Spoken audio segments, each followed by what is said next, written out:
Hello there, weary traveller, and welcome to this cozy corner of history. Before we begin our journey back to the brutal winters of medieval times, I wanted to extend a warm greeting to you, dear listener. Whether you're nestled under the covers, ready to drift off to sleep, or simply looking to unwind with some quiet, historical storytelling, I'm so glad you've chosen to join me tonight.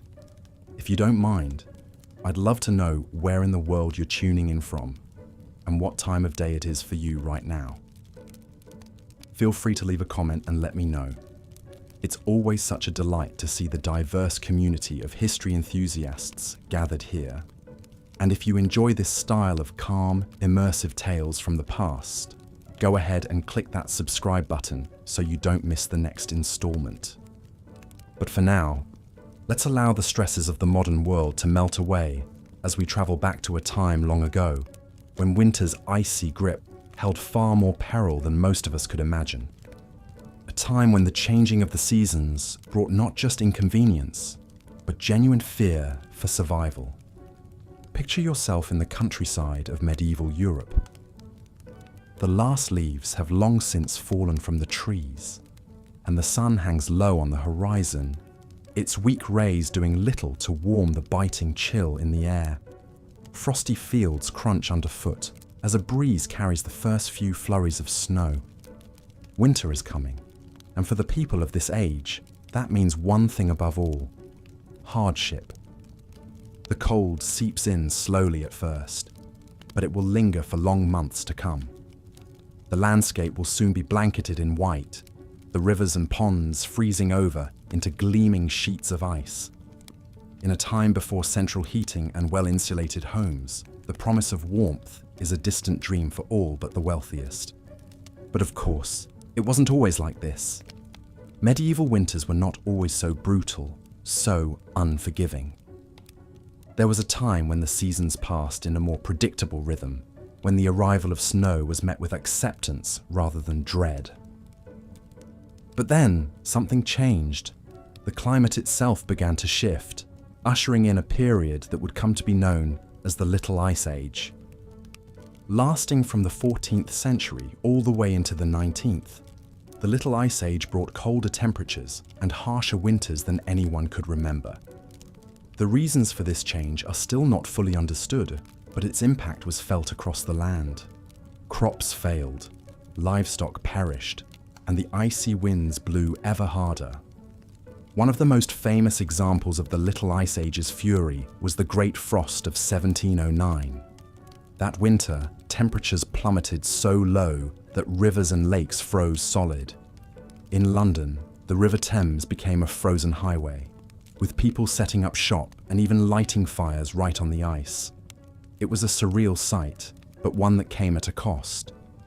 Many perished from the cold that year, huddled in their homes as the world outside turned to ice.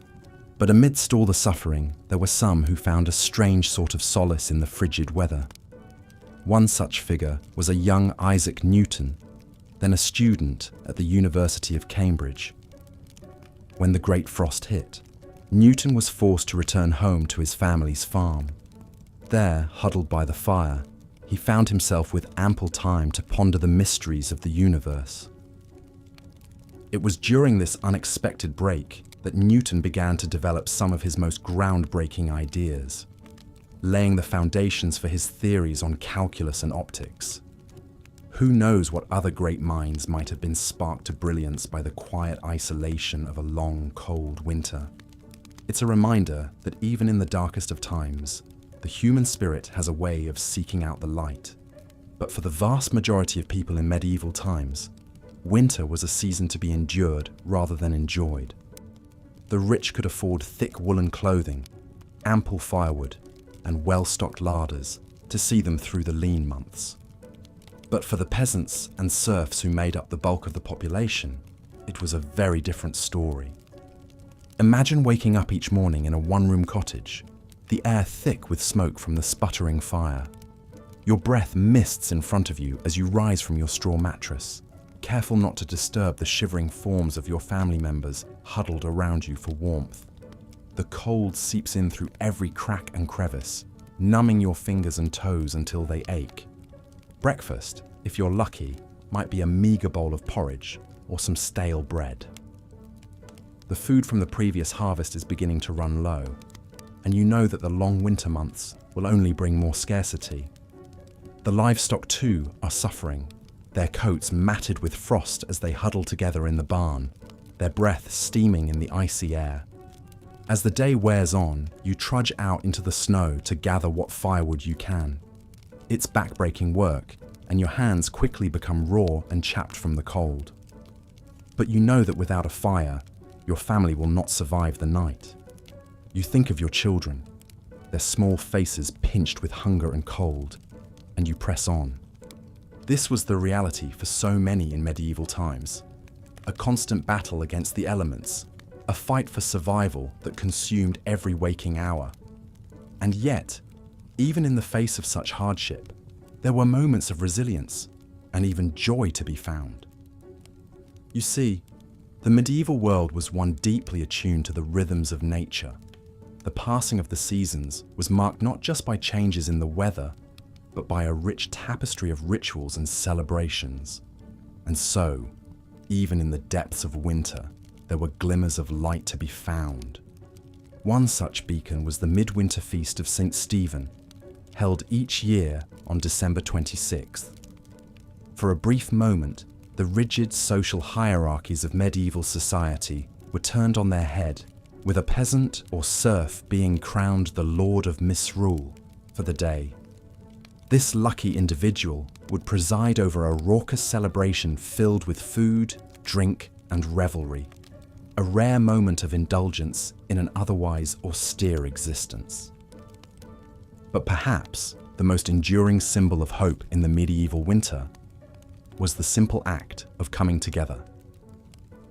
In a world where survival often depended on the strength of one's community, the bonds of family and friendship took on a profound importance. Imagine, if you will, a small village huddled against the snow. The smoke from the chimneys mingles with the leaden sky, a sign of life amidst the barren landscape.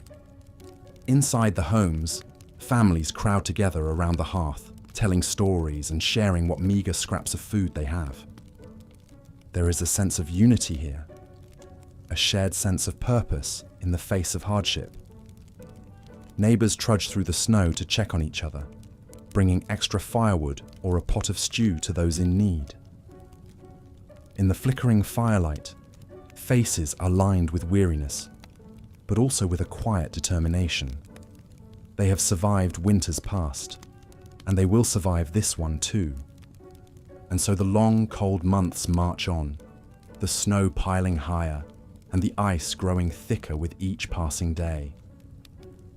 But even in the darkest depths of winter, there is a glimmer of hope on the horizon. For the people of medieval times knew that no matter how brutal the season, spring would come again. They watched for the first signs with a keen and practiced eye. The slight lengthening of the days, the softening of the earth beneath the snow. And when at last the thaw began, it was celebrated with a joy and reverence that we can scarcely imagine today. Plough Monday marked the official end of the winter season, a day when work in the fields could begin anew. The ploughs that had lain idle for so long were brought out and blessed in elaborate ceremonies, a symbol of the renewed cycle of life. As the first furrows were cut into the earth, there was a palpable sense of relief and gratitude in the air. Life had been hard, yes, bitterly hard at times, but they had endured.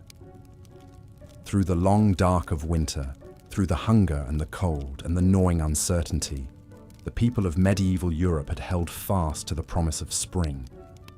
And now, as the land began to thaw and green shoots pushed their way towards the sun, that promise was fulfilled. It's a resilience that is hard to fathom in our modern age of convenience and comfort. The idea of facing such relentless hardship year after year is almost unimaginable. And yet, there is something deeply humbling in the knowledge that our ancestors did just that. They faced the brutal reality of their world with a strength and fortitude that is nothing short of remarkable. They found hope in the darkest of times and joy in the simplest of things. And in doing so, they left us a legacy of resilience that echoes down through the ages. So the next time you find yourself shivering on a cold winter's day, take a moment to remember those who came before. Remember their struggles and their triumphs, their sorrow and their joy. And above all, remember the unbreakable human spirit that carried them through even the harshest of winters. Because in the end, that is perhaps the greatest lesson we can learn from the medieval world. That no matter how dark the night or how cold the wind, the promise of spring is always waiting just around the corner. And with that, dear listener, we come to the end of our journey through the brutal winters of medieval Europe. I hope that these tales of hardship and resilience have brought a new perspective to your own experiences of the season. May you always find warmth and comfort in the bonds of family and community, just as our ancestors did so long ago. And may the promise of spring light your way through even the coldest of nights. Thank you for joining me on this cozy corner of history. And remember, if you enjoyed our time together tonight, I'd love it if you'd subscribe and share these stories with a friend. There are so many more fascinating tales to explore together. But for now, I'll bid you a fond good night. Stay warm, stay safe, and I'll see you next time for another journey into the past. Sweet dreams. As the brutal conditions of winter tightened their icy grip on medieval society, even the most privileged were not immune to the season's merciless onslaught.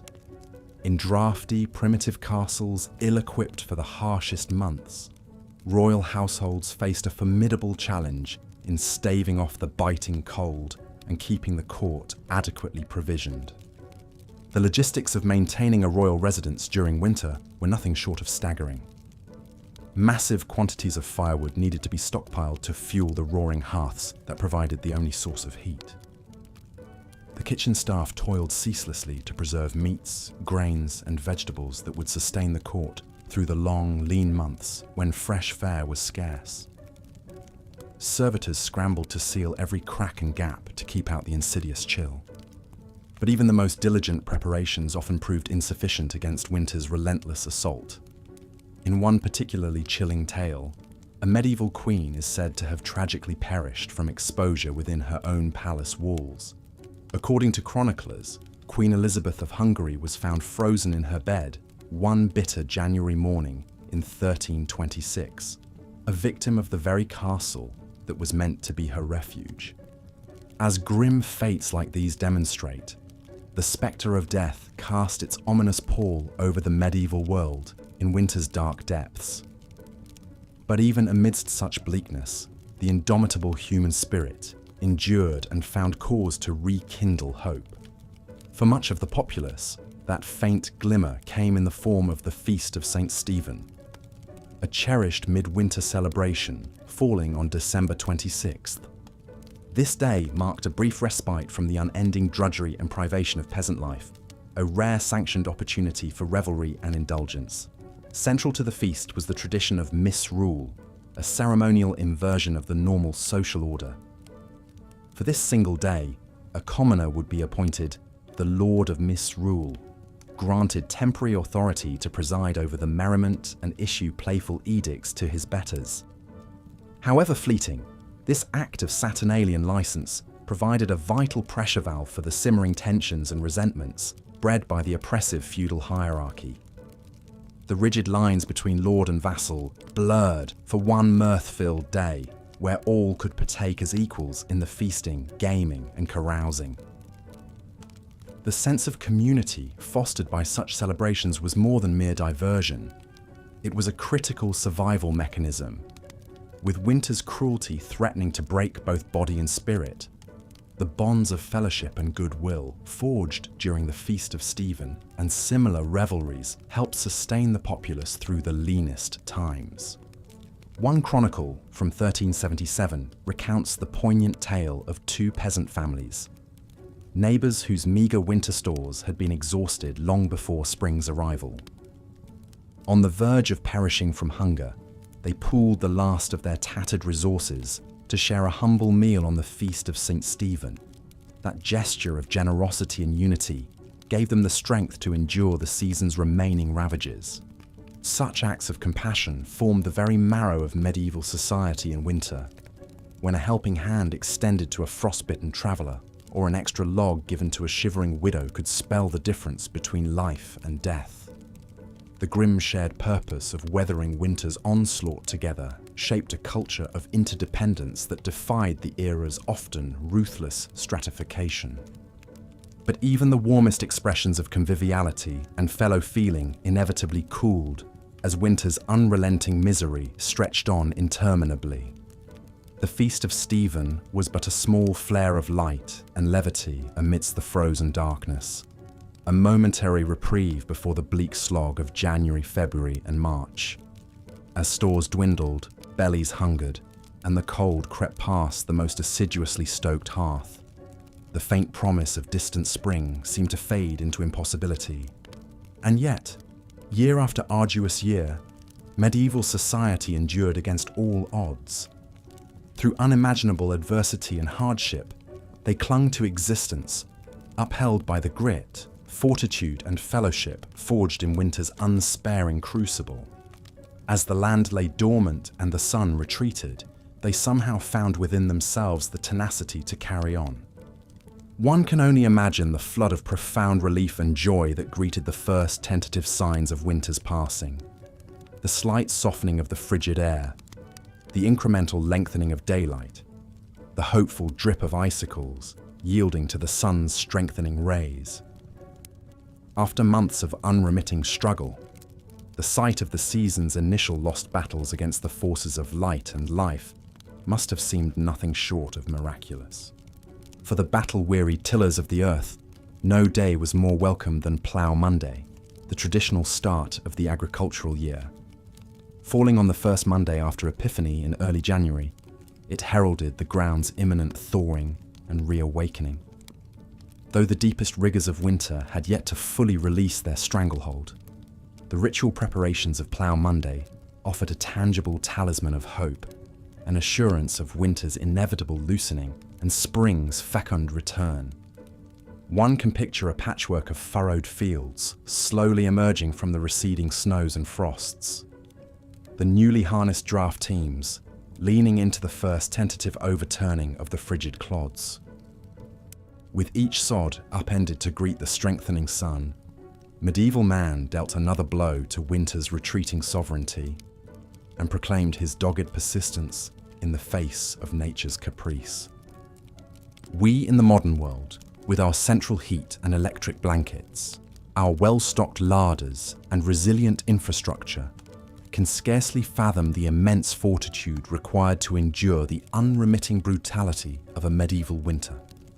If the season's impositions seem daunting to us now, from the cosy remove of our temperature-controlled bubbles, how incomprehensible must true winter suffering be?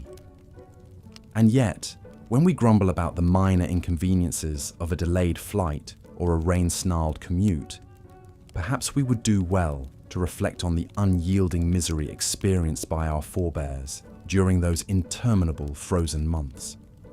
What reserves of resilience and tenacity they were forced to draw upon, year after arduous year, simply to survive.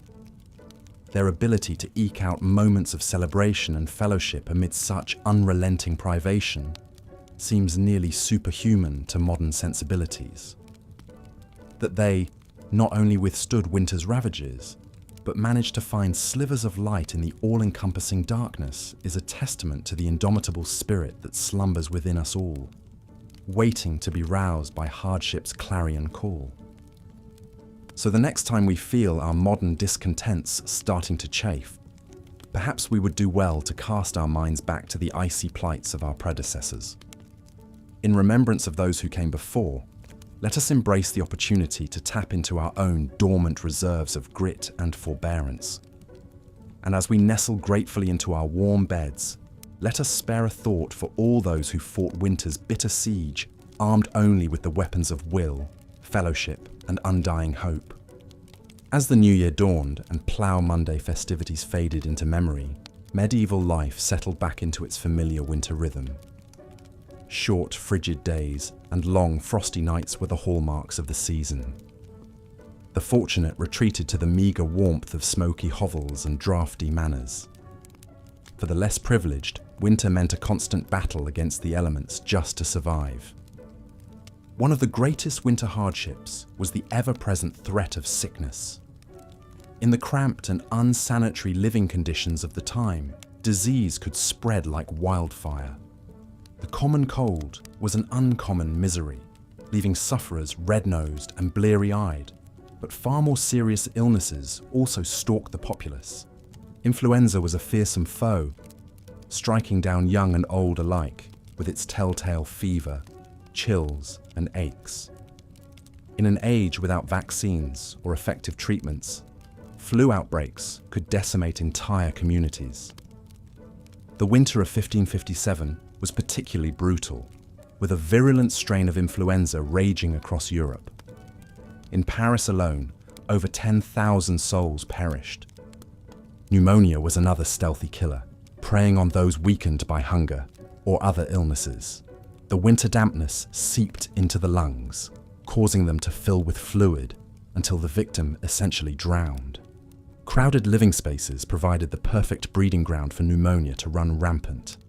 It was not unusual for multiple members of the same family to succumb, leaving orphaned children and shattered lives in its wake. Even royalty was not spared the ravages of winter sickness. In fact, disease often spread even more rapidly in castles and courts due to the constant flow of people in and out. A visiting dignitary or pilgrim might unknowingly bring pestilence along with their entourage. Henry VIII lost his beloved wife Jane Seymour to postnatal complications likely exacerbated by the poor hygienic practices of the age. Children were perhaps the most vulnerable of all. Harsh weather, meagre rations, and unsanitary conditions combined to make winter a truly dangerous time for the young. Infants born in the cold months faced an especially precarious start to life. In London in the 1500s, fully half of all children did not survive to see their 5th birthday. One poignant practice of the age speaks volumes. The custom of bone lace involved tying a black ribbon to the hand of a seriously ill infant. Should the child pass away, this ribbon could then be used to secure their burial shroud, a somber reminder of winter's deadly toll on the most innocent. With danger lurking both outside the home and within, winter was a time to batten down the hatches and pray for survival. For those of limited means, even the basic comforts of shelter, food, and warmth could not be taken for granted. The icy grip of winter poverty was relentless and pitiless. Firewood was a precious commodity, with strict laws governing the gathering of fallen timbers from forests. A peasant family might huddle around a makeshift fire of dried dung and straw, striving to eke out some feeble warmth. Shivering livestock shared what heat there was, their breath steaming in the frigid air. Food supplies dwindled to a meagre subsistence of salted meat, dried peas, and coarse bread. The autumn harvest bounty was a distant memory, and the first shy greenery of spring was still months away. Foraging for winter nutrients meant scouring the stark landscape for hardy fare, like nettles, garlic, and mushrooms. The scarcity of fresh vegetables in winter made for some very dreary dinner pots. A typical pottage might contain peas, beans, salted pork, and, if lucky, some foraged greens and wild onions for flavour. Tasteless and tedious, but enough to keep body and soul together until spring. For many, even this unappealing monotony was an unattainable luxury. Storms, droughts, pests, and other calamities could obliterate food stores, plunging entire regions into crisis. The Great Famine of 1315 was a particularly harrowing time, caused by relentlessly heavy rains that rotted crops in the fields across northern Europe. Contemporary accounts paint a chilling picture of desperate people reduced to eating dogs, horses, and even human flesh in their hunger. Parents were said to have smothered their starving children as an act of mercy. Corpses littered the streets and fields, too numerous for proper burial. Although this famine was remarkable for its severity and scale, localized crop failures and food shortages were an ever-present menace. A medieval winter diet walked a tightrope between subsistence and starvation. It was a time of hunkering down with the knowledge that things would likely get worse before they got better. Beyond basic survival, winter affected every facet of medieval culture. Leisure, religious worship, and even crime and punishment took on the unmistakable stamp of the season.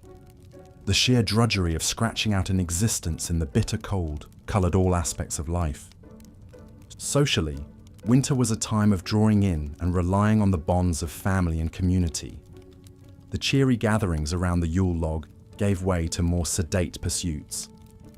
With travel treacherous and daylight scarce, people looked inward for amusement and enrichment during the long, dark evenings.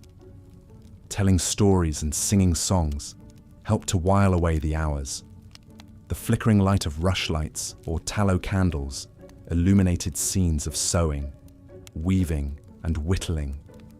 With idle hands seen as the devil's playground, industriousness was more necessity than virtue. Winter's confinement at least provided ample time for such gainful activities. For the literate, winter offered a chance to curl up with a good book, although this was a rather exclusive club. In England, at the close of the 15th century, a humble tradesman's library might boast a Bible, a book of hours, and perhaps some merry jests or tales of Robin Hood. Only the wealthy could afford the lavishly illuminated volumes so prized by bibliophiles. Those who could read often did so aloud for the benefit and entertainment of the whole household. Winter was a time for sharing treasured stories of brave knights, canny tricksters, and star-crossed lovers. The chivalric adventures of King Arthur and his court were perennial favourites, their intricate plots and noble themes helping to transport listeners far beyond the close confines of their winter refuge. Less wholesome entertainments also served to liven up the tedium of winter days. Gambling with dice was a popular pastime, often leading to heated tempers and empty purses. The clatter of knucklebones and the rattle of dice would ring out in many a tavern and great hall as fortunes were won and lost. Drink was another common winter diversion, the fermented comforts of ale, mead, and wine helping to boost both body temperature and spirits. Public houses saw a roaring trade, offering fellowship, entertainment, and an escape from the bitter cold. Inebriation often led to looser tongues and lower inhibitions, sparking lively debates, bawdy songs, and occasionally a brawl or two. The short, dark days of winter also lent themselves to quiet reflection and spiritual contemplation. The church held great sway in the medieval mind, and winter was a time for drawing closer to God. With agricultural work at a lull, more time could be devoted to prayer, penance, and good works. The traditional nativity plays and pageants of Christmastide gave way to more somber devotions as winter deepened. The pious might undertake pilgrimages to holy sites, braving the harsh conditions as a sign of their commitment and devotion. Others spent hours in hushed churches, fingering rosary beads numb with cold and meditating on their eternal soul. Charity was also an important winter value, with almsgiving seen as a Christian duty. The 7 acts of corporal mercy laid out a blueprint for generosity, feeding the hungry, giving drink to the thirsty, sheltering the homeless, clothing the naked, visiting prisoners, comforting the sick, and burying the dead. In a season of scarcity and hardship, small gestures of human kindness could make all the difference. Of course, winter's harshness sometimes brought out the worst in human nature as well. Crime tended to rise as desperation set in and opportunities for theft increased. With people spending more time indoors in close quarters, tempers often frayed, leading to a spike in assaults and other violent crimes. The medieval justice system was ill-equipped to deal with this seasonal surge in lawlessness. Trials were often delayed until the weather improved, leaving the accused to languish in dank and overcrowded jails. Punishments could be harsh, with fines, floggings, and even executions meted out to those found guilty. But even in the face of winter's bleak realities, the indomitable human spirit endured. People found small joys and moments of levity where they could. The distant promise of spring sustained them through the darkest and coldest nights. The lengthening days of February brought a welcome reprieve with the feast of St. Valentine on the 14th. This ancient pagan fertility rite, Christianized into a celebration of love, was enthusiastically embraced by the people of the Middle Ages. It was a bright spot of warmth and tenderness in the very heart of winter's depths. The custom of drawing names for Valentine's sweethearts was well established by the 15th century. Eligible ladies and lads would gather to draw slips of paper from a bowl, sealing their romantic fate for the next year. These annual pairings often led to merry flirtations and sometimes even marriages. Flowers, sweets, and sentimental verses were common tokens of affection exchanged between Valentine's sweethearts. The simple act of receiving a handmade card from an admirer could set hearts aflutter, even in the chilliest weather. Winter, for all its woes, could not freeze the fires of love. As the feast of St. Valentine passed into Lent, the austerities of the season intensified. But there was a sense that the worst was now behind and brighter days lay ahead. The snowdrops and crocuses poking their fragile heads through the frost offered tangible evidence that winter's icy reign was finally weakening. Throughout the Middle Ages, the relentless cycle of the seasons shaped every aspect of life, and no season stamped its mark more firmly than winter. It was a time of privation and hardship, when mere survival was an achievement. And yet, it was also a time of resilience and quiet fortitude in the face of the harshest of elements. Medieval winter was a test of the human spirit, a proving ground for the values of faith, family, and community. The winking icicles, frosty meadows, and long fallow fields may have been a postcard-perfect scene, but the realities of the season were anything but picturesque. However, this crucible of snow and ice and want also forged a people of remarkable grit and endurance. The Middle Ages were built on the backs of those who could weather the very worst that winter had to offer and still find a reason to hope for spring. There is perhaps no greater tribute to their stubborn vitality. So the next time you find yourself bemoaning a delayed train or a slushy sidewalk, spare a thought for your medieval ancestors. Unequipped with thermal socks, central heating, or weather apps, they faced each winter as a battle to be fought with every resource at their disposal. And they emerged victorious, spring after spring. We are the heirs and beneficiaries of their tenacity and unbreakable spirit. And with that, I will leave you to your warm bed and electric blanket, secure in the knowledge that winter has been largely tamed, thanks in no small part to those who came before and showed us how it's done. May your dreams be of gentle snowfalls and toasty hearths, and may you wake to a world where winter is more friend than foe. As the weak winter sun struggled to pierce the leaden grey clouds, the people of medieval Europe shivered and drew their meagre cloaks tighter about their shoulders. The icy tendrils of winter's grasp seemed to creep into the very marrow of their bones, chilling them to the core. For the poorest peasants, the cruel irony was that their ragged woolen garments, which felt so oppressively hot and sticky in the sweltering labours of summertime, now provided scarcely more warmth than a gossamer veil against winter's biting onslaught. They huddled together in their hovels, thankful for the meagre heat thrown by a smoky fire, their breath misting in the chilly air. The animals felt winter's bite too. The elderly draught horse, ribs protruding beneath its shaggy coat, dreamed wistfully of the long-gone lush summer grass as it ate its apportioned wisp of hay. The milk cow lowed mournfully, her teats chapped and raw in the frigid draughts that knifed through the barn walls. Even the wily barn cats looked a bit less haughty, their usual disdain blunted by the gnawing in their bellies and the frost on their whiskers. Yes, winter was an especially trying time for the lowest rungs of medieval society. But even the nobility, cocooned in their grand, draughty castles, were far from immune from the deprivations of the season. Many a blue-blooded maiden wailed in despair as her priceless silk gowns proved useless against the dank chill of stone walls. The castle kitchens strained to concoct enough piping hot delicacies to stoke the noble innards. It is said that King Henry II of England, felled by a severe case of the winter shivers, once burned an entire chair just to warm his royal posterior for a blessed moment or two. His servants despaired, knowing His Majesty's temper was liable to ignite even faster than the furniture if he remained uncomfortably cold for long. But for peasant and king alike, winter seemed to grind on interminably, an unrelenting slog of frozen misery. The only respite came from the occasional celebration or feast day, brief islands of revelry in the dark ocean of winter.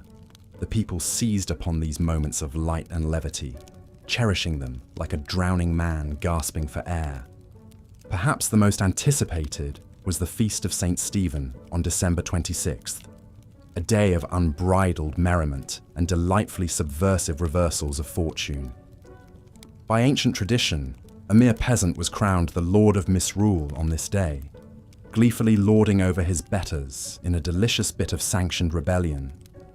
One can only imagine the raucous peals of laughter that rang out as the lowliest serf ordered about the local baron with mock imperiousness. For one glorious day, the normal rules and hierarchies fell away, and all revelled together as equals. The frigid drudgery of winter seemed to recede, driven back by the bright blaze of communal joy. But soon enough, the merry festivities would end. The misrule would be righted, and the cold, hard reality of winter would descend once more. The people would trudge back to their hearths and their chores, the bite of the wind seeming to mock the fleeting warmth of fellowship. The battle against winter's grim siege resumed, unabated.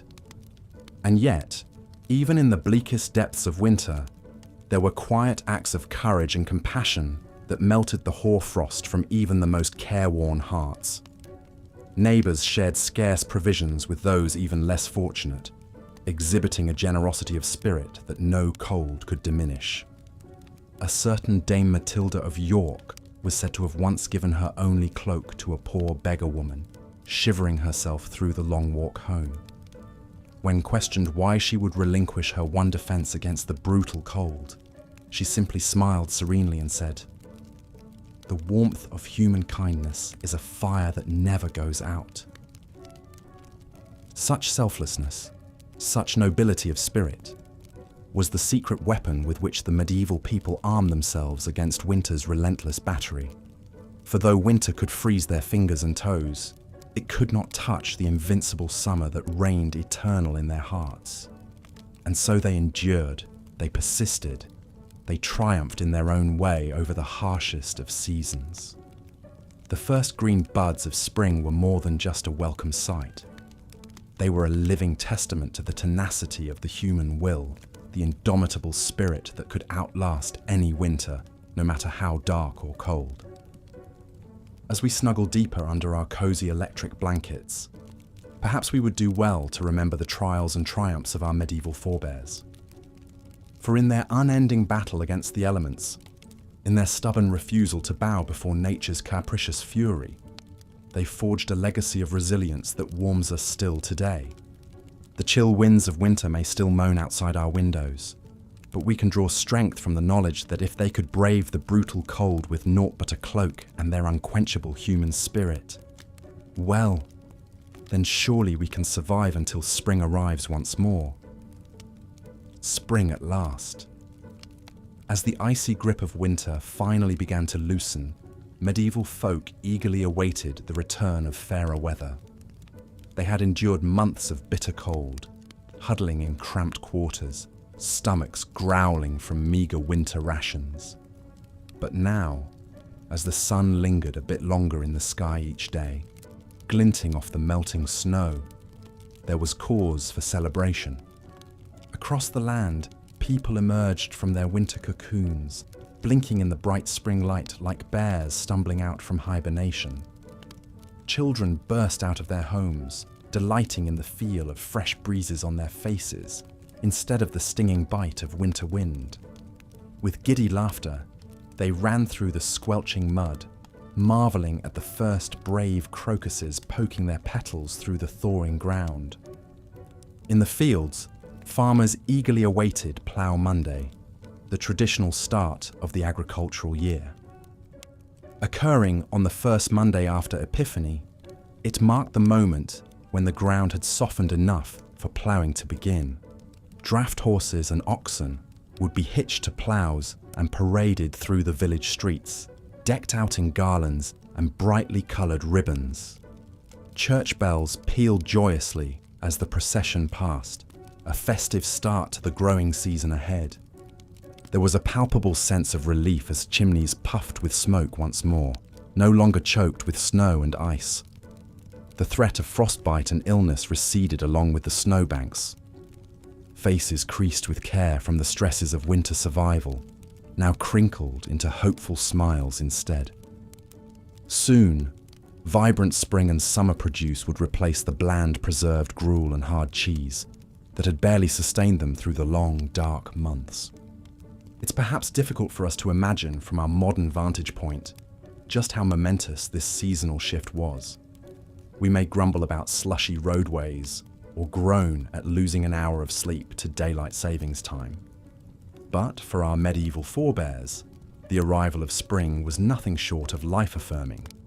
It meant they had weathered winter's brutal assault, staving off starvation and sickness for one more year. The skeletal trees cloaking themselves in green once more was an outward reflection of the inner regrowth and renewal medieval people felt as warmth and light returned. Some of that elation can still be heard echoing through the ages in lively medieval folk tunes and verses that welcomed spring's sweet return. One English song jauntily proclaimed, "Lud sing cuckoo, groweth said and bloweth med, and springeth the woad new.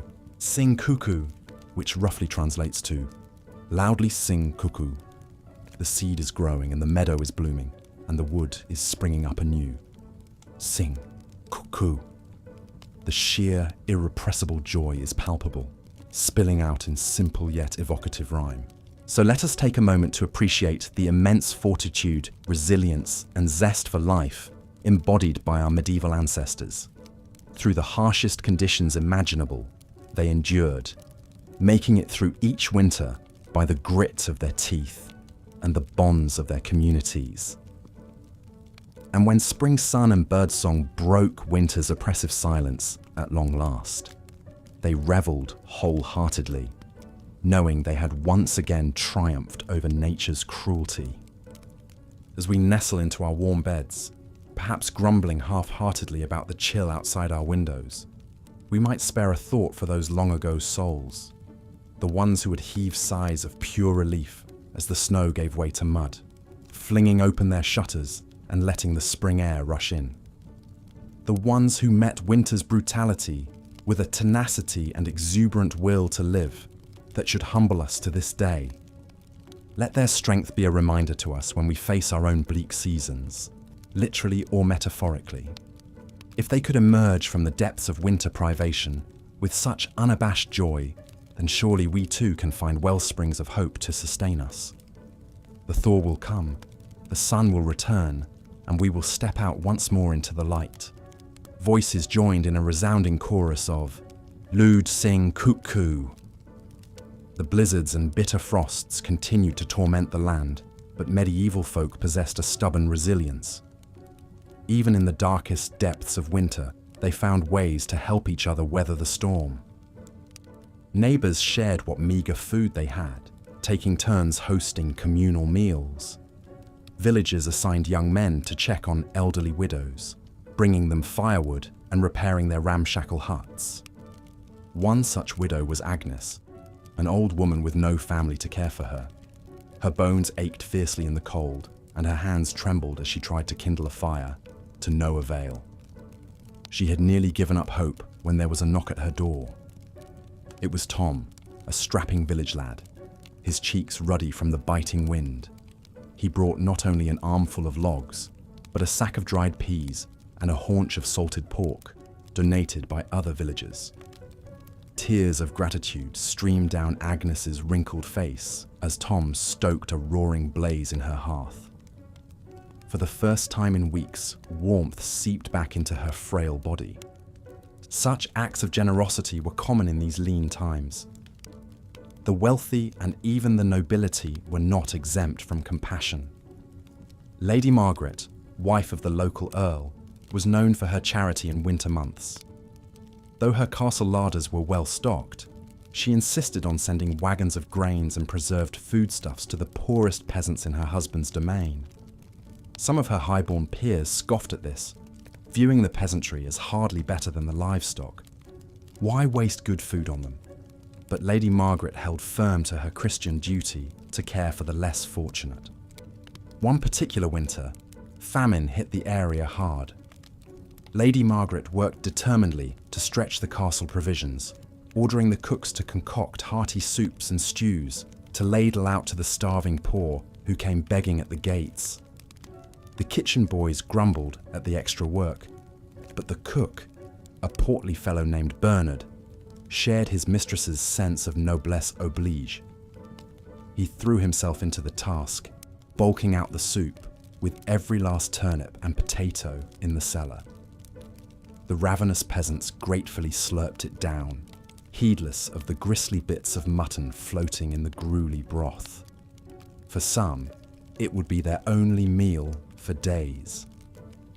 As winter dragged on, even Lady Margaret's coffers began to run low. She took to quietly selling some of her jewels and finery to buy more supplies from neighbouring towns.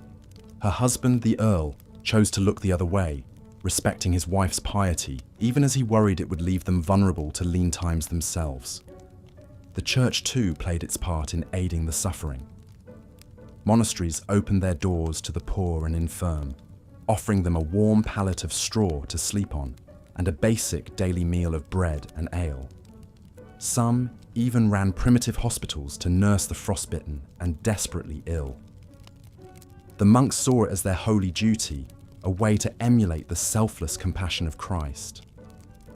Brother William was a young novice tasked with tending to the sick at his monastery's hospital.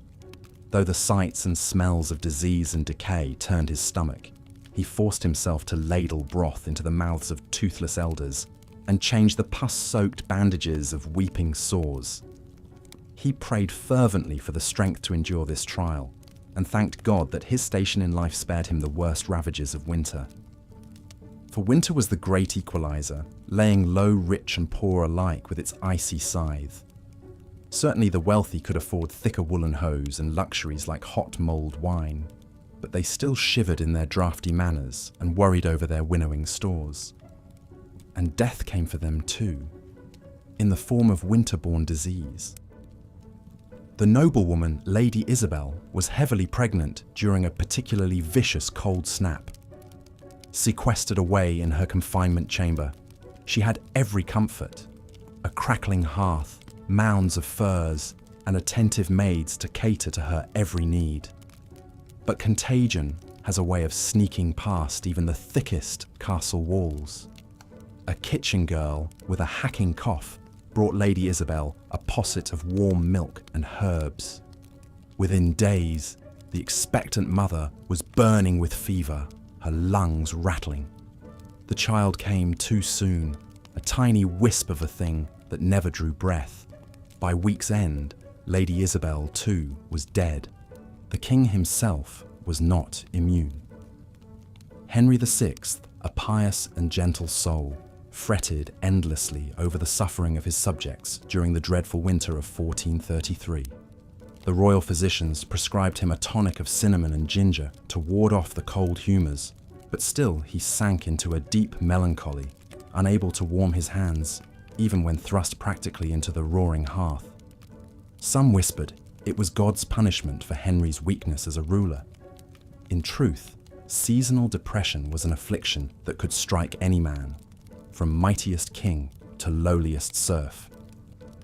As the days slowly began to lengthen and the tightly clenched fist of winter finally started to loosen, people allowed themselves to dream of spring. Soon, they prayed, the land would thaw and the first tentative buds would appear on the skeletal trees. The great wheel of the farming year could begin to turn once more. In the earliest days of spring, on the first Monday after Epiphany, medieval folk celebrated Plough Monday.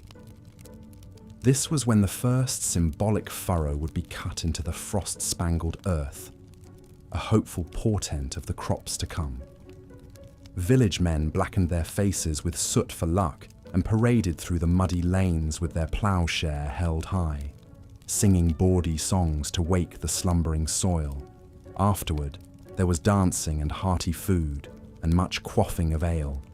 It was a promise, a covenant, that the dark days of winter were passing and brighter tomorrows lay ahead. The same eternal cycle played out at all levels of society. In the great halls of dukes and countesses, minstrels struck up a merry tune and couples leapt into a lively carol dance, flush with the optimism of a new year. The king hosted a lavish feast for his court, the tables heaped with delicacies like roast swan and marchpane sweets.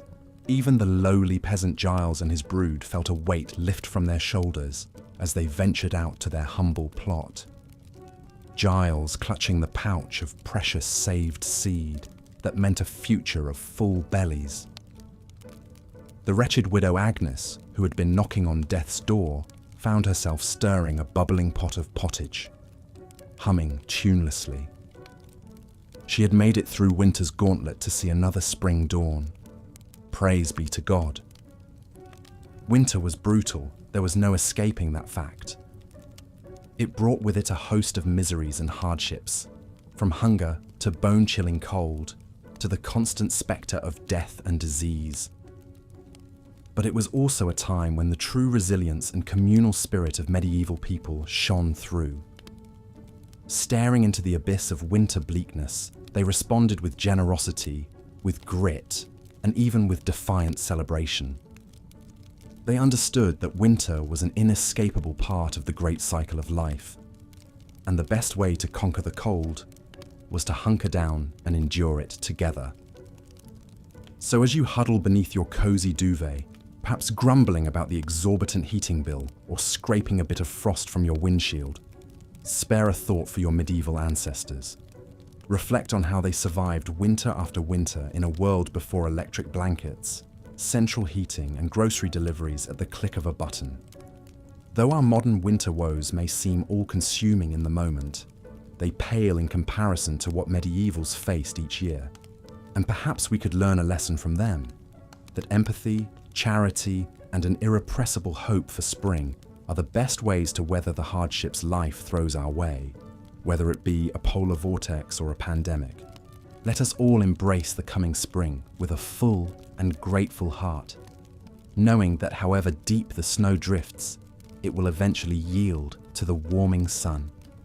The harshness of winter only makes the blossoming of spring all the sweeter. And so, as a medieval king might say, let us winter bravely, so that we may spring eternally. Frost crackles underfoot as you trudge through snowdrifts, breath clouding in the icy air. Icicles glitter in the pale sunlight, hanging from the eaves of wattle and daub huts. The village lies hushed and still, huddled against winter's onslaught. This is what winter looked like for most of our medieval ancestors. Not the cozy scenes we imagine of merry feasts in snug castles decked with holly and buzzing with music and laughter. No, for the vast majority, winter was a time of bone-chilling cold, gnawing hunger, and grim survival. The spectre of winter hunger was never far away. With crops withered and livestock scarce, putting food on the table became a daily battle. Grain stores dwindled, and bitter herbs and shriveled turnips were soon all that stood between a family and starvation.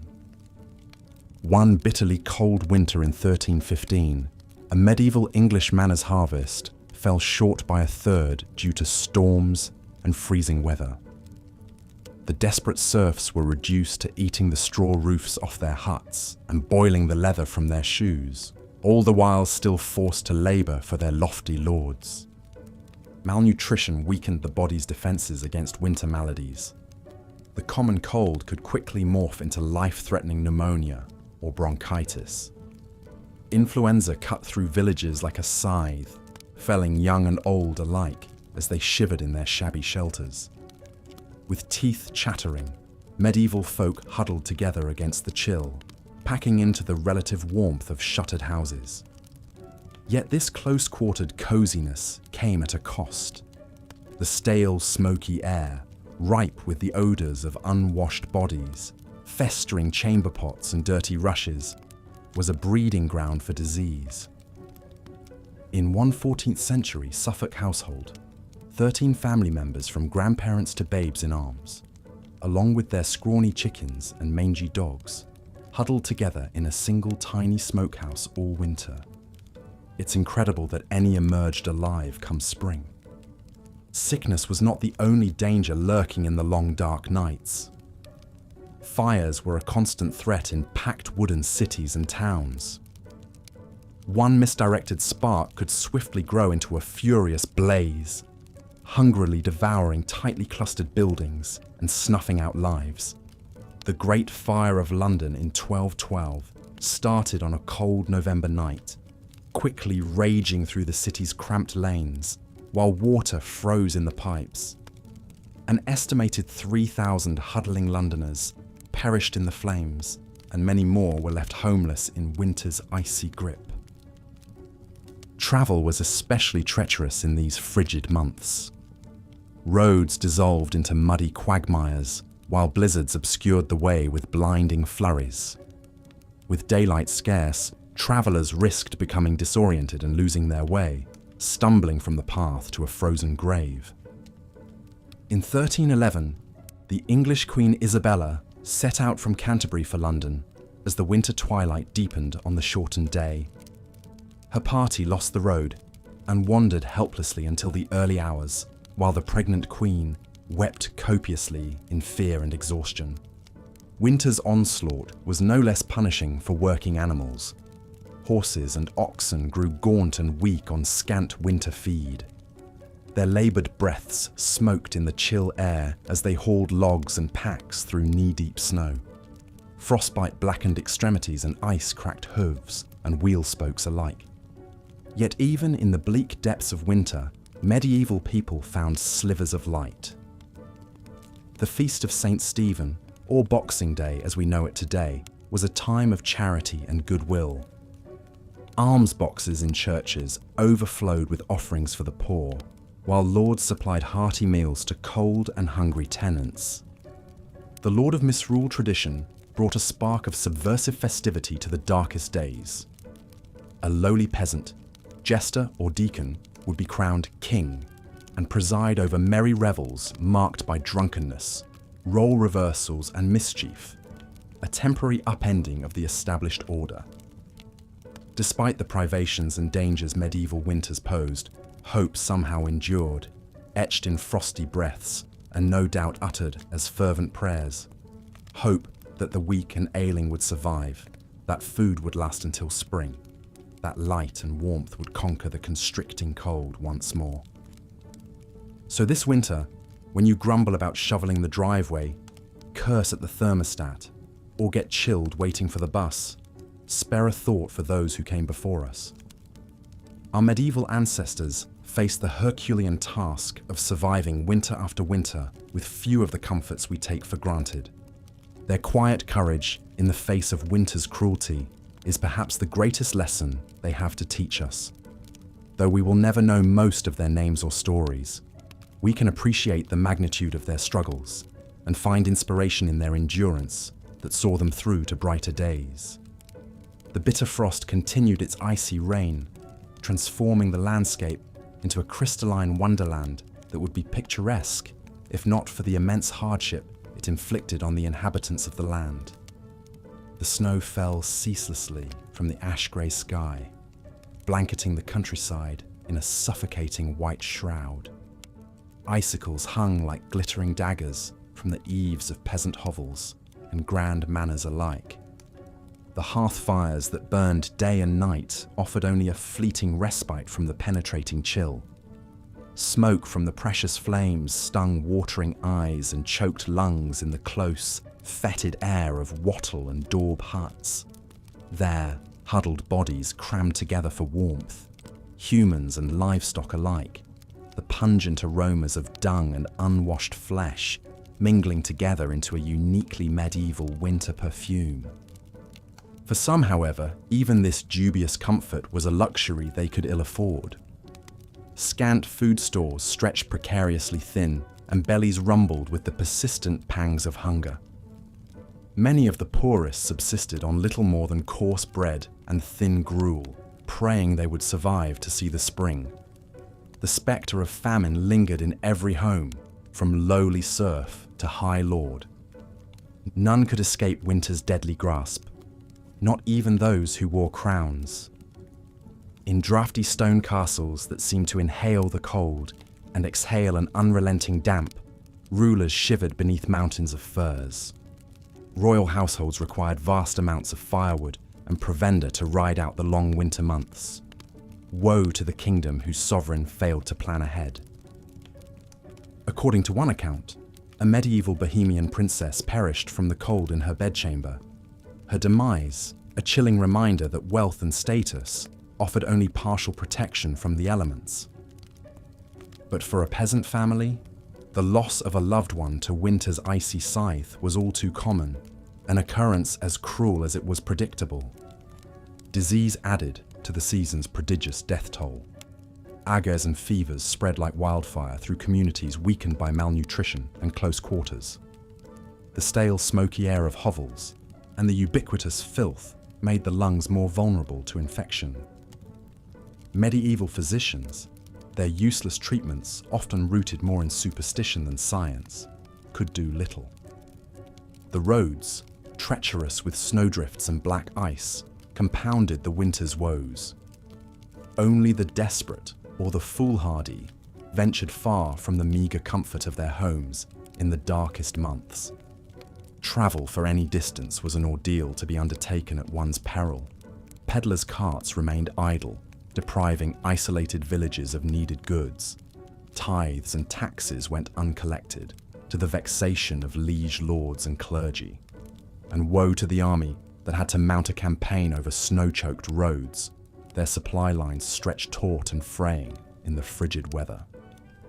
The winter of 1407 saw one of the Middle Ages' most astonishing military feats, born of this brutal necessity for wintry warfare. The redoubtable Welsh rebel leader, Owain Glyndwr, faced off against the superior forces of future King Henry V in the high mountain passes.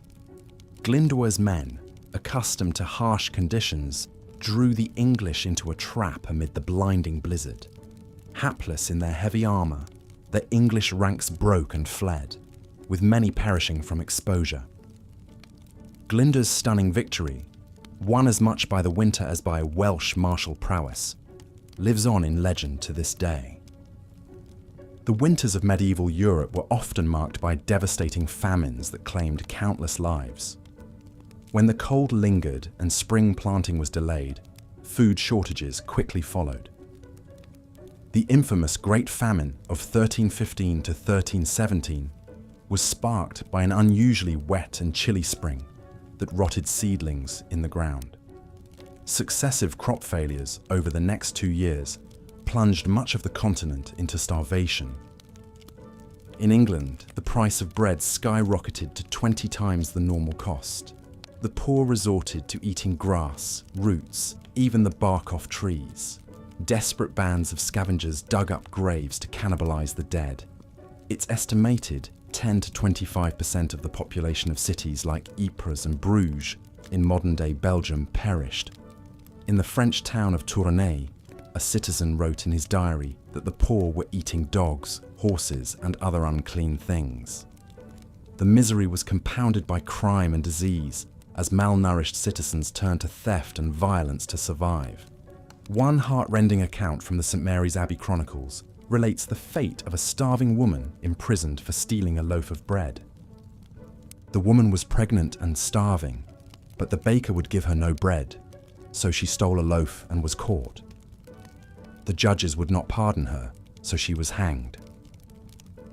As she died, the infant fell from her womb before the eyes of the people. The child lay bloody and screaming on the ground, but no one wanted to touch or rescue it, and the baby soon died where it fell. The famine finally eased in 1318 when the weather turned favourable again and crops began to grow. But the spectre of starvation stalked the land every winter, ready to reap a grim harvest at the slightest adversity. For medieval people, winter was always a time of gnawing unease, if not outright terror, as they prayed their meagre food stores would last until spring. Malnutrition weakened the populace and left them vulnerable to disease. The close, unsanitary living conditions of winter led to frequent outbreaks of infections like influenza, dysentery, and pneumonia.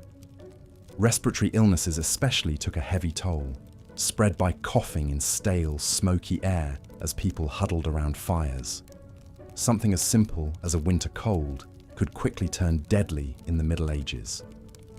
Even the doctors of the era were of little help, relying on dubious treatments like bleeding and purging with laxatives to restore the balance of a patient's humours.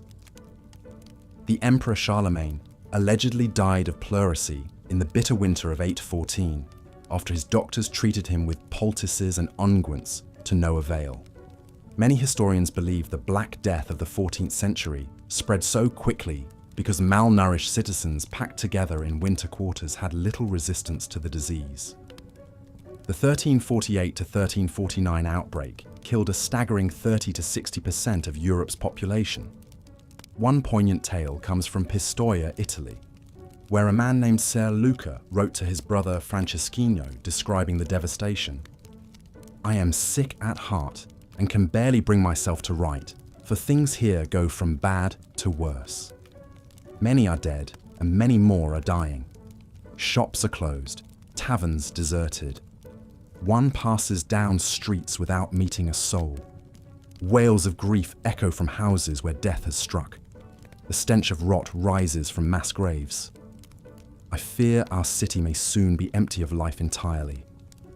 I beg you, stay where you are and pray for us unceasingly." As the plague raged, entire villages were wiped out. The suffering was compounded by the trauma of hasty mass burials in frigid ground and sick people expelled to die alone in the snow for fear of contagion. The devastating losses of the Black Death left deep psychological scars and forever altered the medieval world.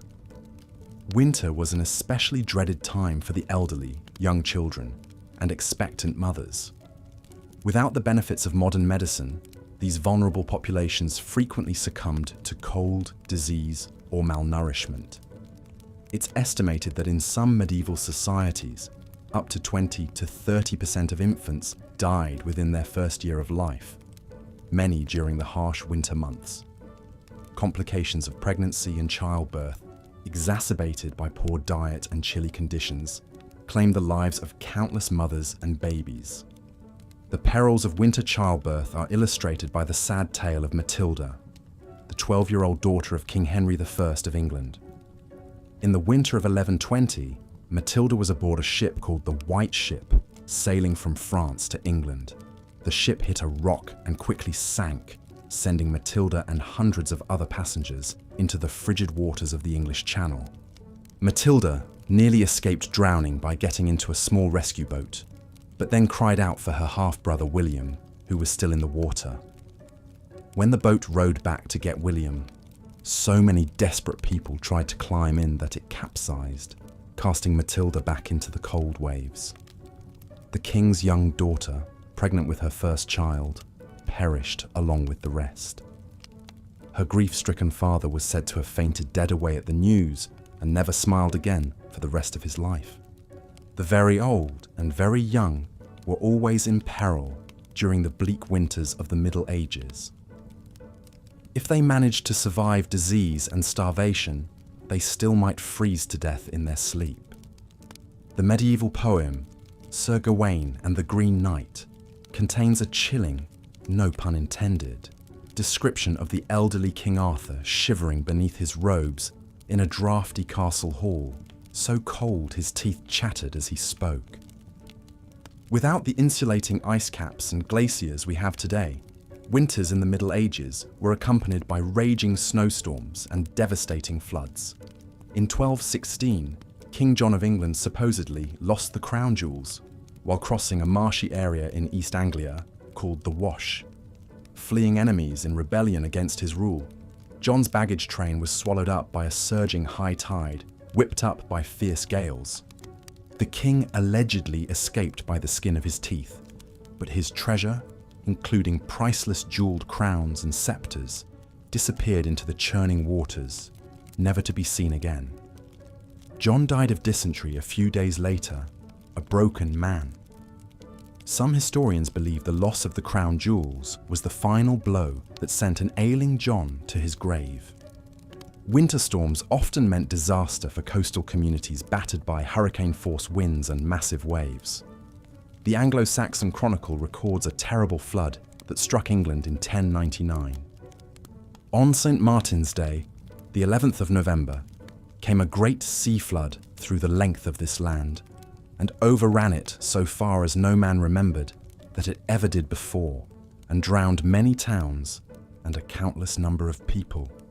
Another North Sea flood on January 16th, 1219, completely submerged the low-lying Netherlands, killing over 50,000 people. In an era with no early warning systems or emergency shelters, the population was completely at the mercy of the elements. All medieval folk could do was pray for deliverance as icy floodwaters rose and the wind howled like the very hounds of hell outside their frail homes. Harsh winters also meant an increase in fires as people did whatever they could to keep warm. The Anglo-Saxon Chronicle again gives a chilling account of a deadly London blaze in 1132. A dreadful fire broke out on London Bridge and spread so rapidly that before it could be extinguished, it burned down a great part of the city, with the principal church of St. Paul and the Cathedral of Canterbury, besides many other churches and houses. The force of the wind and the violence of the flames carried burning rafters and sheets of lead from the roofs an extraordinary distance. With most buildings made of timber and tightly crammed together, it's no wonder medieval cities were such tinderboxes. A stray spark or overturned candle could ignite an unstoppable inferno, especially when gale-force winter winds whipped the flames into a frenzy. People fled through narrow, twisting streets as their homes burned behind them, often with little more than the clothes on their backs. There are countless tragic stories of families separated in the chaos, children trampled, and people trapped and burned alive. Given the limited firefighting technology of the era, often all citizens could do was throw buckets of water or snow on the flames and pray the wind would shift before the entire city burned. The devastation could be near total, leaving thousands homeless and destitute in the dead of winter. But perhaps the greatest danger of medieval winter was something that required no great blizzards, floods, or conflagrations. Sometimes the simple, inescapable, life-sucking cold was enough. It's hard for us to imagine in our modern world of central heating and thermal fabrics, but the bone-chilling damp and constant dark of winter was an adversary from which there was little defense in the Middle Ages. With only smoky fires and piles of furs to ward off the chill, winter cold sank deep into the bones of medieval people. Arthritis and rheumatism were common afflictions, the pain growing worse with every passing year. Extremities slowly went numb, then black with frostbite. Pneumonia and influenza ran rampant in close quarters. The cold seemed to seep into the very soul, sapping all energy and vitality. The 6th century British monk Gildas paints a grim picture in his work, On the Ruin of Britain. The nights are long and dark, the days dreary and chill. The air bites with malice, the icy blasts cut to the bone. All is blanketed in snow and frost. It is a time of great suffering for man and beast alike, when all the earth seems dead and frozen, locked in the clutches of a frigid hell.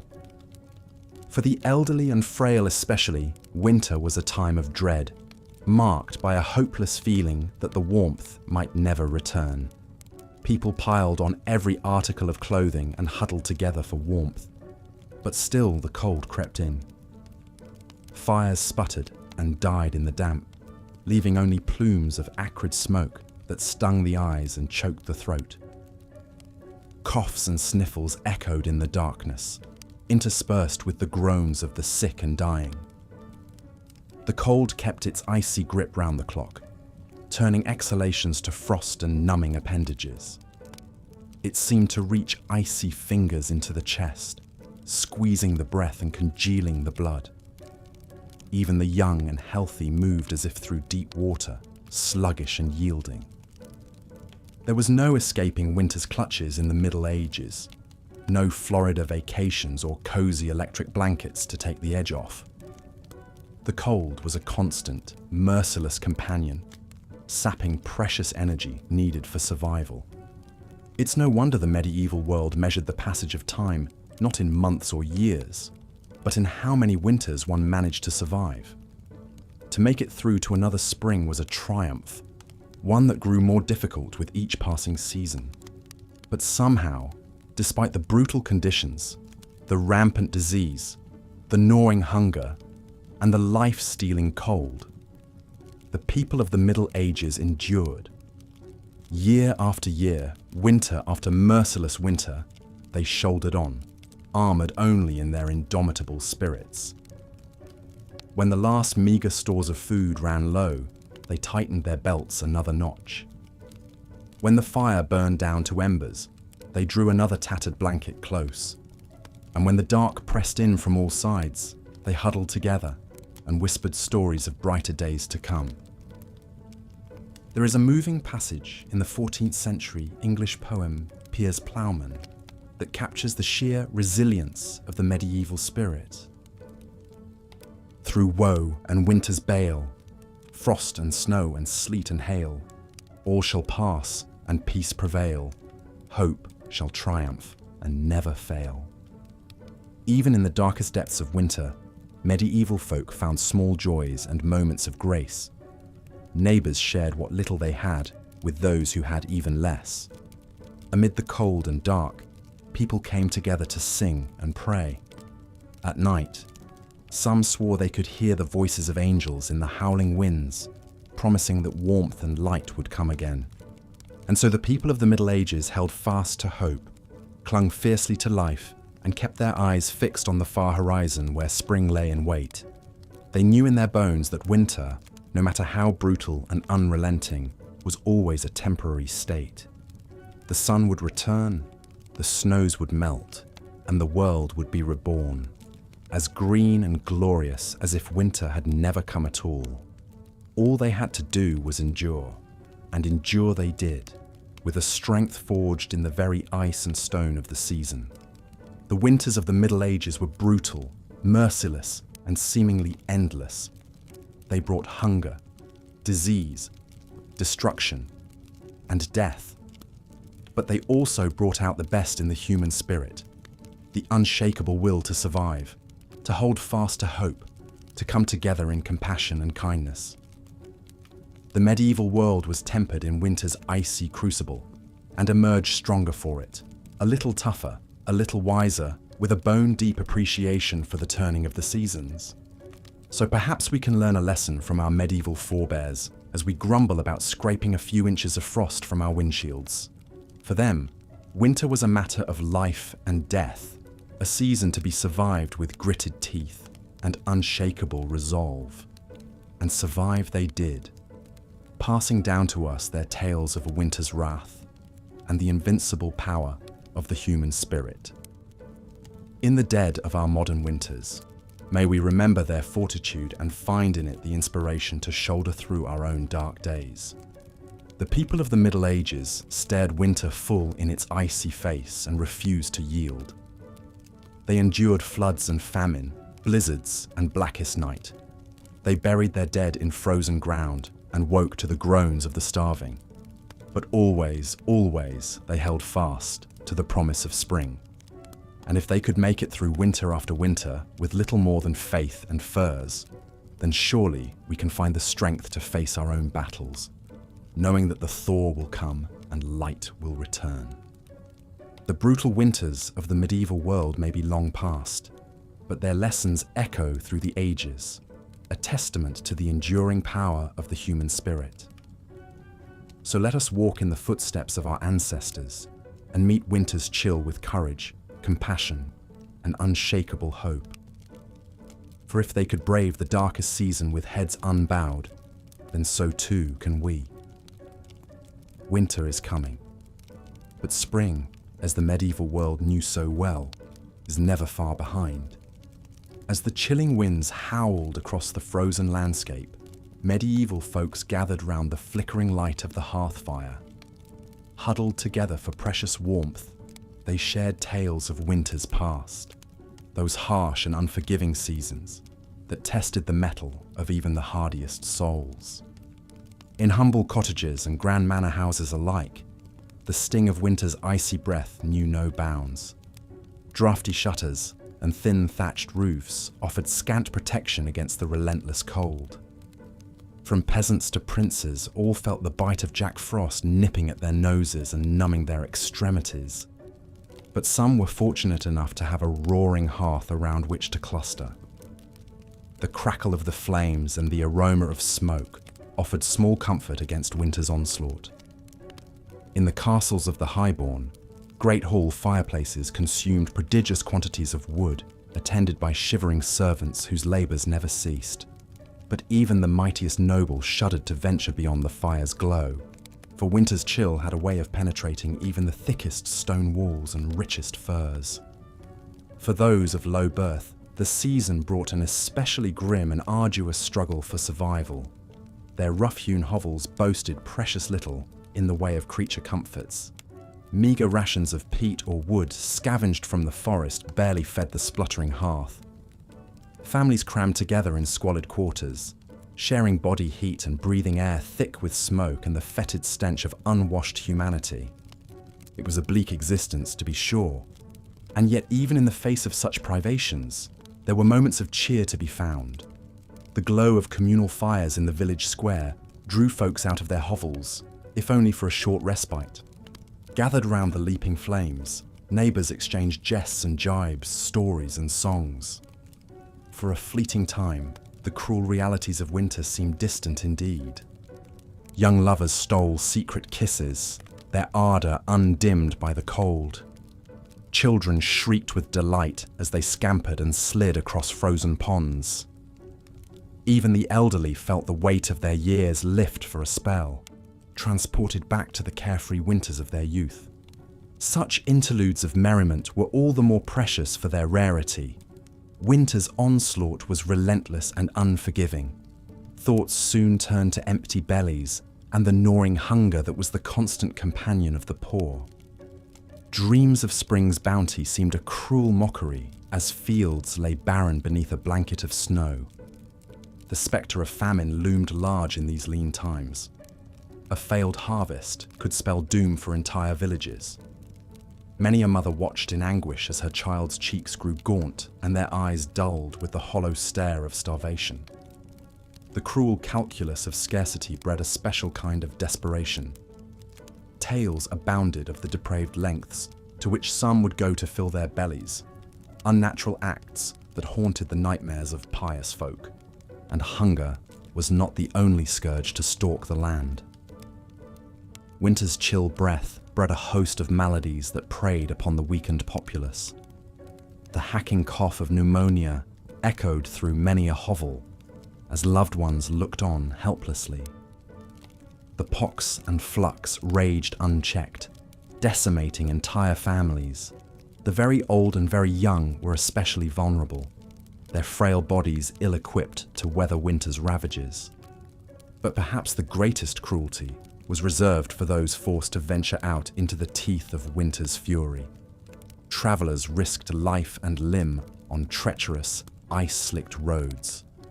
Many a hapless wayfarer met their doom, swallowed up by swirling blizzards or plummeting into deep snowdrifts. Their frozen corpses would not be discovered until the spring thaw, a grim reminder of winter's lethal power. Even the valiant knights, those stout warriors of the realm, were not immune to winter's depredations. Clad in their heavy armor, they made easy prey for the bone-chilling cold that crept into every chink and rivet. Numb hands made clumsy by frozen gauntlets fumbled with sword and shield. Once mighty chargers floundered in the deep snowdrifts as icicles formed on their heaving flanks. Great and small alike cursed the name of winter. In the halls of power, the crown weighed heavy on royal brows furrowed with care. For even a monarch could not decree the seasons to reverse their inexorable turn. The cost of keeping the court supplied with provender and firewood was staggering. Royal treasuries groaned beneath the strain as grasping merchants reaped handsome profits from the king's largesse. But for all the miseries it engendered, winter's reign was not eternal. Even in the depths of icy despair, folk clung to the promise of spring's sweet renewal. The joyous feast of Stephen offered a welcome reprieve from winter's woes. For one raucous day, the world turned upside down as a lowly peasant assumed the mantle of the Lord of Misrule. Drunken revelry and bawdy songs lifted spirits and lightened hearts. Laughter, that balm for the careworn soul, echoed through the frost-bitten land. In the fullness of time, winter's gelid grip began to loosen. Icicles dripped from the eaves as the strengthening sun worked its subtle magic. Snowdrops and crocuses pushed their way through the softening earth, delicate harbingers of winter's retreat. The land stirred with new life, shaking off the torpid slumber of the frozen months. Hearts lifted and voices raised in joyful celebration. The Feast of the Plough marked the triumphant return of spring's verdant splendor. Sleek oxen dragged gleaming plowshares through rich, dark earth as the cycle of planting and renewal began anew. The lean times of winter soon faded into memory as fields rippled with the green and golden bounty of the land. Looking back across the centuries, we marvel at the fortitude of our medieval forebears. Year after pitiless year, they endured winter's cruelties with a stoicism born of necessity. Their strength of spirit and unbreakable bonds of community were the secret of their survival. In the face of unimaginable hardship, they found pockets of hope and moments of shared humanity. So the next time we grumble about the inconvenience of a delayed flight or the indignity of slushy streets, let us pause and reflect. Our modern winter woes are but a shadow of what once was. In the tapestry of human history, the icy trials of the Middle Ages loom large. They serve as a reminder of our species' remarkable resilience and the preciousness of a warm hearth and a full belly. As we drift off to slumber, let us spare a thought for those who came before. In our dreams, perhaps we will catch a glimpse of their world, a harsher, crueler world than our own, and yet one in which the indomitable human spirit shone all the brighter for the darkness that surrounded it. Good night, and sweet dreams of gentle spring breezes to come. As the bitter chill of winter descended once more upon the weary lands of medieval Europe, for the poor peasants who scraped out a meager living from the soil, the very warmth and light seemed to retreat from the world, replaced by a deep aching cold that penetrated to the bone. With little more than rags on their backs and scant food in their bellies, they could do naught but shiver and suffer in their draughty hovels as the cruel winds howled just beyond their walls. The fortunate few with fireplaces and stores of wood might huddle together for warmth in the flickering glow, but for most, The only comfort was the shared body heat of family and livestock packed in close quarters, the fetid stench of unwashed bodies mingling with the steam of cattle breath. One can only imagine the coughs, the fevers, the agonizing aches that must have plagued them in the damp and crowded squalor. It's a wonder any emerged alive on the other side of winter's interminable reign. But even the highest-born nobles, for all their thick furs and grand feasts, were not immune to the icy grasp of the season. Great medieval castles, with their soaring stone walls and cavernous halls, became like vast refrigerators in wintertime. The chill seeped up from the floors and down from the ceilings until it saturated the very air, defying even the mightiest of blazing hearths to banish it. There are tales of royal winter woes to make one shudder in sympathy. In the 15th century, Queen Elizabeth Woodville, consort of King Edward IV of England, was said to have actually frozen to death in her own chambers one uncommonly frigid night. While records are murky and much embellished, one account claims that despite being swaddled in heavy robes and furs, the poor woman succumbed to the deep cold and was found in the morning frozen stiff as a board. Whether the story is true or not, it certainly illustrates the perilous nature of winter for even the most privileged. Kings and queens might avoid the gnawing hunger and squalid conditions of their low-born subjects, but in some ways the hazards of the season were a great equalizer.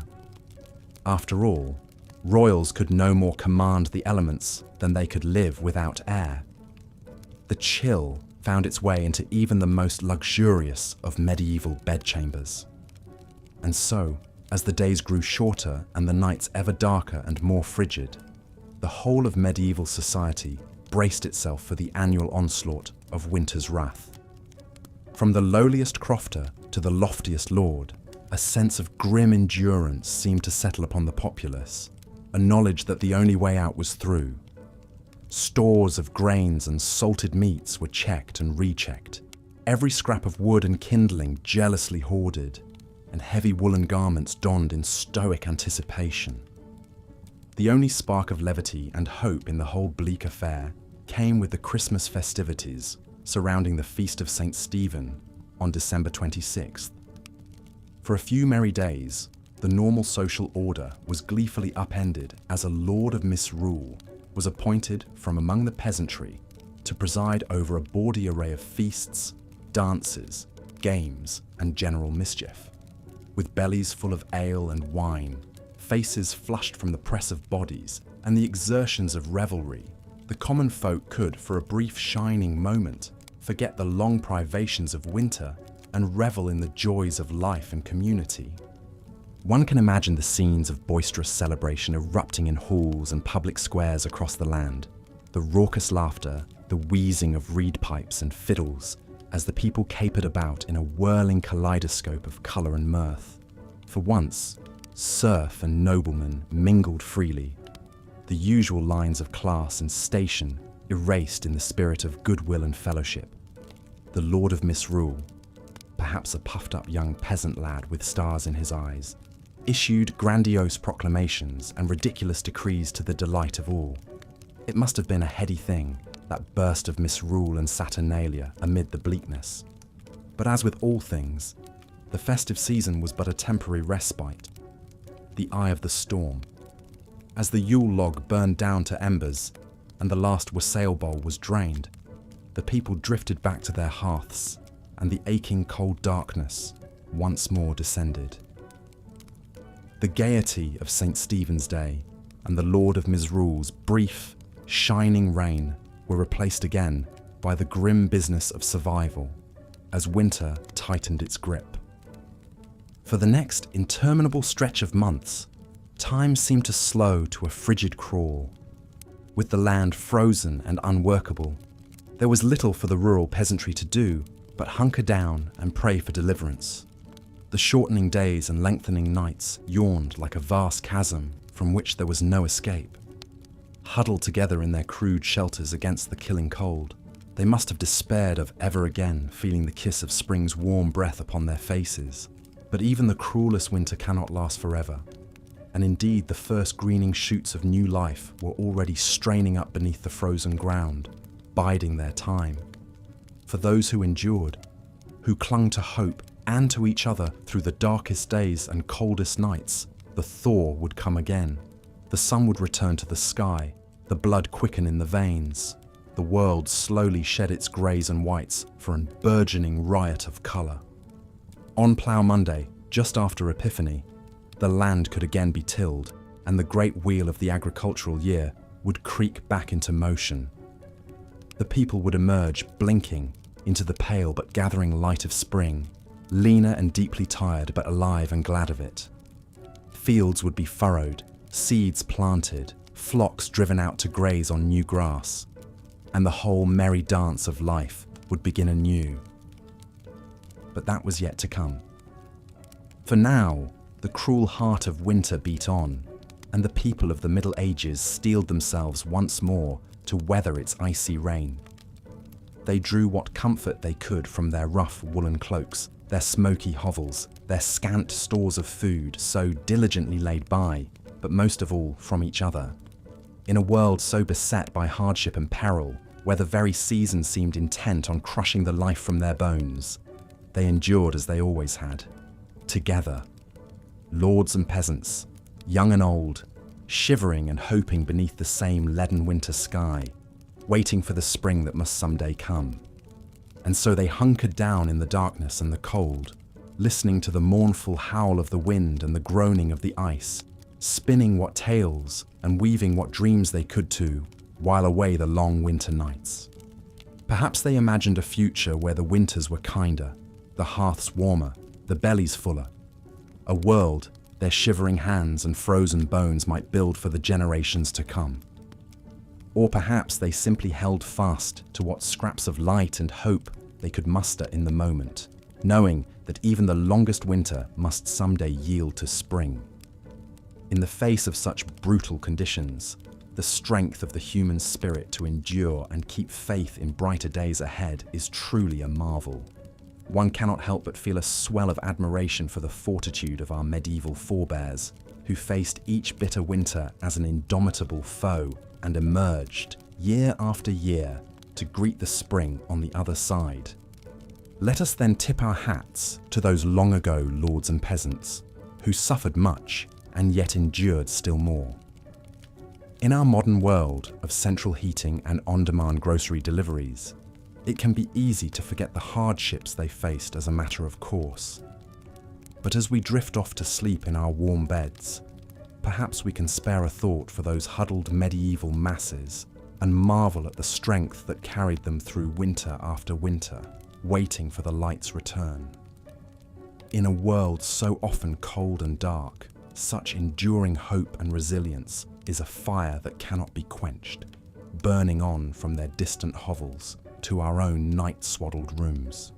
May we keep that flame alive in our hearts, come what winter may. As the long winter months dragged on, medieval folk looked forward to any opportunity to lift their spirits and foster a sense of community and goodwill amidst the hardships. One such beacon of hope was the Feast of St. Stephen, celebrated each year on December 26th. Though the origins of this midwinter celebration are somewhat obscure, by the Middle Ages it had become a cherished tradition across much of Europe. After the solemn religious observances of Christmas Day, St. Stephen's Day was a time for merrymaking, feasting, and the playful reversal of normal social roles. Central to the festivities was the custom of misrule, where a peasant or commoner would be appointed Lord of Misrule for the day and granted the power to command their social superiors. This light-hearted upending of the status quo provided a much-needed release valve for the rigid class tensions that normally dominated medieval life. The Lord of Misrule presided over a topsy-turvy day of revelry, leading raucous processions through the streets, initiating mischievous pranks, and decreeing that everyone from lords to labourers should make merry together.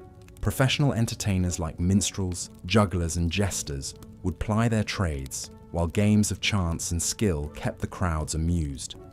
Bawdy, comedic sketches called mummers' plays were performed, reenacting tales from legend and folklore in broad, exaggerated strokes. Mock jousts and farcical court proceedings induced peals of laughter, a welcome respite from the grim realities of winter life. Of course, no medieval celebration was complete without a hearty feast. On St. Stephen's Day, the Lord of Misrule could insist that the wealthy provide food and drink for the whole community, a charitable gesture that fostered goodwill and fellowship among all. Roasted meats were the centerpiece of the feast, from geese and capons to the traditional roast boar's head, marched in with great fanfare. Mincemeat pies, heavy with dried fruit and spices, offered a sweet treat, while the wassail bowl flowed freely, the warm spiced cider bolstering everyone's spirits. One can almost hear the laughter and lively chatter ringing through the halls, rising above the blustery winter winds outside. For one brief shining day, the hardships of winter faded into the background as the community came together in a spirit of joy and camaraderie. As the feast concluded and the revelers dispersed back to their hearths, they carried the warmth of the festivities with them, like a flicker of cheery firelight in the dark. The knowledge that they had friends and neighbours to rely on, that they could find moments of laughter and levity even in the bleakest times, surely helped buoy their spirits for the hard days still ahead. And somehow, the winter's icy grip seemed a bit less harsh, the howling winds a bit more bearable, when one had a belly full of good food and a heart full of fellowship. The Feast of St. Stephen was a timely reminder that even the deepest darkness of winter would eventually yield to the first hopeful stirrings of spring. Those fragile shoots of new life began to tentatively emerge as the winter snow receded and the frozen ground began to thaw. Across the countryside, watchful eyes eagerly scanned for the appearance of snowdrops, those valiant little flowers that poked their fresh green stalks and delicate white blooms through the melting slush. Their arrival heralded that the long night of winter was finally ending, and the season of rebirth approaching. In villages everywhere, weary folk rejoiced to see the first hints of colour and vitality return to a landscape that had been shrouded in icy white stillness for so many months. With a newfound spring in their steps, medieval peasants returned to the rhythms of the agricultural year, the great wheel of life beginning to turn once more. Hibernating livestock were led out to pastures starting to green again, while the farmer hitched his team to the plough, eager to churn the softening earth. The first Monday after Epiphany, falling in January, came to be known as Plough Monday for this very reason. It marked the moment when the land could be worked again after the winter freeze, inaugurating the labours of a new farming season. Ploughs that had been stored away for the winter months were hauled out and blessed in joyful Plough Monday processions through the fields, while ploughmen went from door to door collecting food, ale, and small coins, all in anticipation of the work and harvest to come. One can picture a weather-beaten village huddled around their communal plot, faces turned gratefully towards a sky, brightening into a paler shade of blue. With hoes and digging sticks in hand, they prepare to sink the first hopeful seeds into the receptive soil, an act of faith that spring would conquer winter in due time. Among them is the wizened old grandmother, a child clutching each gnarled hand as she shows them how to plant the peas, just as her own grandmother once taught her many long springs ago. The smaller child giggles with delight as a rotund earthworm wriggles free from the dirt, while the older solemnly pushes each seed into its waiting hollow. It was moments like this, where knowledge passed from old to young and growth bloomed anew, that made all the privations of winter worthwhile. The warm smile crinkling the grandmother's eyes holds the promise that the dark days have passed and life is returning to the land once more. As the seeds nestle into their earthen beds and the strengthening sun begins to coax green shoots from the ground, the spectre of winter finally releases its icy hold and slides away. The pall of cold and death that hung for so long eases, replaced by a spirit of hope and renewal carried on spring's gentle breezes. Looking back from our modern vantage point, it is sobering to reflect on the immense fortitude and resilience it must have taken to endure the brutal medieval winters year after year. With none of the amenities and comforts we often take for granted, their very survival through to spring was a feat worthy of marvel. And yet, in the midst of unimaginable hardship, medieval people still managed to find cause for hope, joy, and celebration. The warmth of community, the promise of spring, the restorative power of laughter and fellowship. These were the lights that guided them through winter's darkest depths. Perhaps, as we snuggle deeper under our cozy comforters, cozily insulated from the cold, we could spare a thought for our long-ago ancestors. The next time the winter wind rattles our windows and we grumble at the chill, we might pause and smile wryly, recognizing that our winter woes likely pale in comparison to what they faced year after year, century upon century. And as we drift off to sleep, we can carry the knowledge that we too possess an ember of that same invincible summer that burned in the hearts of medieval folk. The assurance that spring always returns and life goes on, no matter how dark the winter night. So as the last light fades and the wind whispers a lullaby against the pane, I invite you to let your imagination wander back through the ages, to walk alongside those distant ancestors as they triumphed over winter's icy reign. May their courage and indomitable spirit inspire your dreams tonight. And if this journey through history has piqued your curiosity, I encourage you to like this video and subscribe to the channel. There are always more boring tales to lull you into restful slumber. Until next time, my friends, sleep well and dream of cozy hearths and fresh green shoots stirring beneath the snow. Good night.